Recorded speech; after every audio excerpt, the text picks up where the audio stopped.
Hello बच्चों, देखो मैं आपके लिए लेकर आया हूँ समांतर श्रेणी चैप्टर से इंपॉर्टेंट क्वेश्चन जो हर साल पेपर में आपको दिखाई देगा।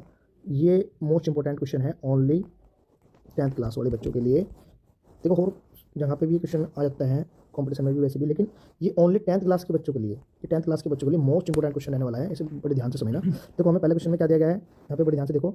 20, 18 और 16 कोमा डॉट डॉट डॉट हमारा का पाँचवा पद क्या है, पाँचवा पद है ये बताना, हमें पाँचवा पद निकालना। लेकिन हमें सबसे पहले ये चेक करना है कि ये श्रेणी कौन सी श्रेणी है। देखो 20, 18 और 16। अब देखो इन श्रेणी में, इन श्रेणी को आप ये देखो डिफरेंस इनका बीच का कैसा है। देखो 18 के बीच का जो डिफरेंस है 2 है। उसके बाद आप देखोगे कि इस 18 के और 16 के बीच का भी डिफरेंस क्या है, 2 है। अगर डिफरेंस हमारा क्या है, इक्वल है, तो हमारा ये एक समांतर श्रेणी है। अगर बीच का डिफरेंस इक्वल नहीं है तो ये हमारी समांतर श्रेणी नहीं है। सबसे पहले हम चेक कर लेंगे समांतर श्रेणी तो है ही। देखो शुरू में जो पद हमारा है, हमारा शुरू में 20 और ये 18 और ये 16, आपको दो कैसे समीकरण है ये। तो जो शुरू में पद होता है ना, हमारा प्रथम पद होता है, उसमें ए से प्रदर्शित करता है। प्रथम पद हमारा क्या है, ए है, इनकी 20, ठीक है जी। उसके बाद फिर प्रथम पद हमारा 20 हो गया। उसके बाद हमें सारवंतर निकालना है। सारवंतर क्या होगा, देखो देखो सारवंतर होता है हमारा डी। सारवंतर हमारा क्या है, डी है। सारवंतर हमारा डी है। सारवंतर हमारा क्या है, डी से प्रदर्शित करते हैं। और डी निकालना कैसे आता है, देखो हमें दूसरा यानी कि D2 माइनस D1। अब देखो आप D2 माइनस D1 क्या करेंगे। अब देखो हमारा पहला पद क्या है, 20 है। यहाँ पर आप देखो पहला पद क्या है हमारा, 20 है, और दूसरा पद क्या है हमारा, 18।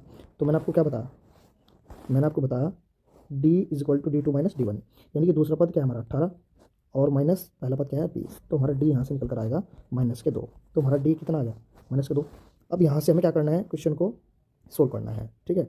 अब हमें क्या निकालना है, यहाँ पे देखो आप, हमें निकालना है पाँचवा पद। पाँचवा पद क्या होता है, देखो पाँचवा पद हमारा होगा, पाँचवा पद यानी कि a प्लस 4d हमारा पाँचवा पद होगा। अब a का मान कितना है हमारा, 20 प्लस 4 इंटू -2। d का मान अभी निकाला हमने, देखो d का मान भी निकाला ना, यहाँ डिफरेंस करके हमने क्या हमारा -2 आया, हमने यहाँ पे रख दिया। फिर उसके बाद हम क्या करेंगे, 20 और माइनस प्लस माइनस, तो माइनस के 4 टू जा 8। अब 20 में से 8 जाके क्या आएगा,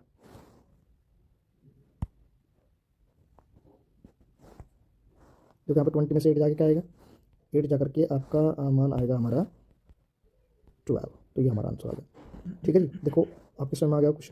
देखो हमने ये हमारी समीकरण है, इसमें प्रथम पद हमारा 20 है, सारवंतर हमने डी निकाला -2, और पाँचवा पद मतलब a प्लस 4d, ये हमारा क्या है, पाँचवा पद है। यहाँ पे एक मान लेते हैं, मान लेते हैं, सोल्व करके यहाँ चला गया। अब देखो यहाँ पे आप देखो हम, अब ये भी सेम ऐसा ही क्वेश्चन है। इस क्वेश्चन को सभी बच्चे इस क्वेश्चन को करने के बाद मुझे कमेंट में, सभी बच्चे कमेंट करेंगे इस क्वेश्चन का आंसर लिख के कि इसका आंसर क्या आएगा। इसी प्रकार ये आपके लिए है।